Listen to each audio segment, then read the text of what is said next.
As much as car dealerships are ingrained in our society, most people don't know how they work.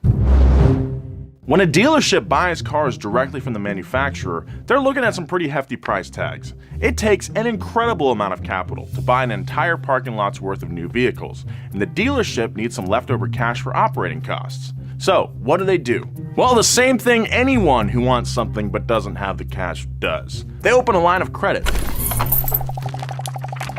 The dealership agrees to take a bunch of cars on loan that they think they can sell, allowing the dealership to keep their own capital available for other business operations like payroll and service center costs. But just like with any loan, there are terms involved, and that includes monthly interest. The longer that loan is not paid in full, the more expensive each car really was for that dealership. So, how do they pay back that loan and get interest back? Well, that gets passed down to you and I, the consumer.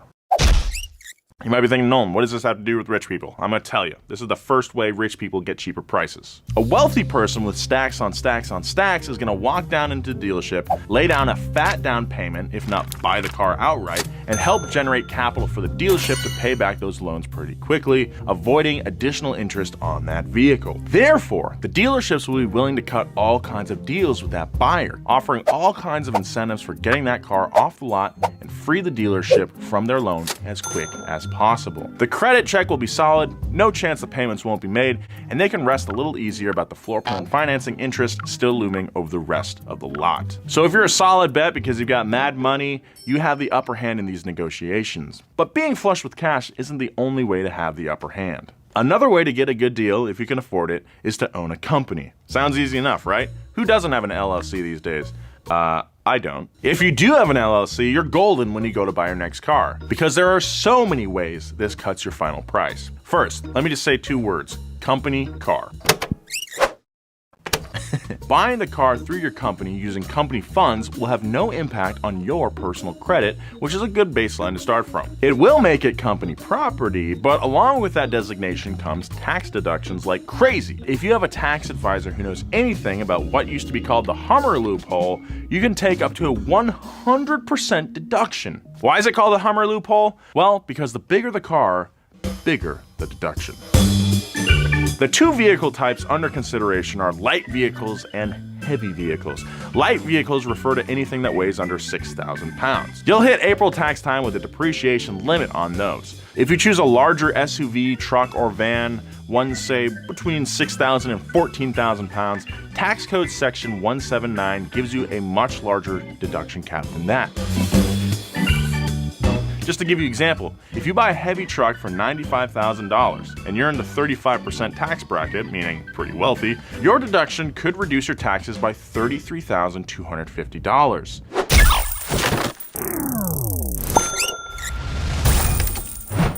Of course, all of this is dependent on lots of strict IRS tax codes and allowances and things an average buyer is probably not going to understand. But if you have enough wealth to afford a very fancy tax professional, they can definitely guide you into some significant savings, an advantage someone who uses online tax software on April 14th probably doesn't have. And I use that example because that's basically what I've been doing. And if you're thinking, Nolan, buying a heavy-duty car rules out everything I would even want to drive, think again. You know what else sits squarely in that category? The Mercedes G-Class.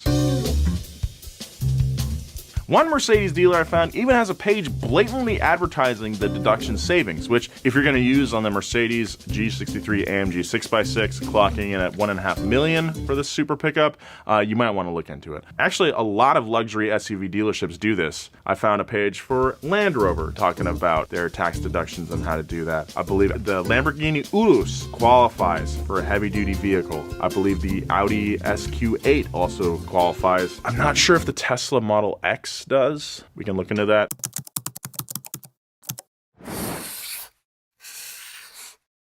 Like, this is a reason you see so many gaudy SUVs in LA and other metropolitan areas, because a lot of people are using them for tax deductions. Even though the law was created for farmers in the first place to buy heavy trucks. Now it's being used by wealthy yuppies in the Palisades. Another nifty loophole to save money while buying and registering a car is to use your company to register the cars out of state.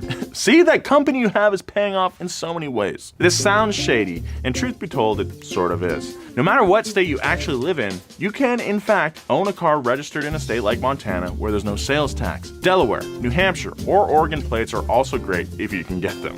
That's kind of the gist of it. We actually did a whole video on this subject. You can click right here. Most of the time when you see a supercar or RV with Montana plates, it's actually a rich person from a different state who does think they're better than you. Another way that rich people can get cars for free is by having a lot of clout. Now, I know this isn't just something you can go do, but being an influencer has its upsides. Influencers get paid serious bucks by car companies just to post a quick pic of them with the brand's vehicles. It happens all the time on social media. There probably isn't a day that goes by that you don't see this kind of stuff. As the years have passed, though, the price tags for posts have grown, and this source claims that one car company paid $300,000 for just a few photographs from a specific influencer. Again, it's not a discount or directly just giving them a car that we know of, but much of that cash could buy a few of whatever you want to drive. That would buy a lot of BMW M2s or two Mammoth 1000s.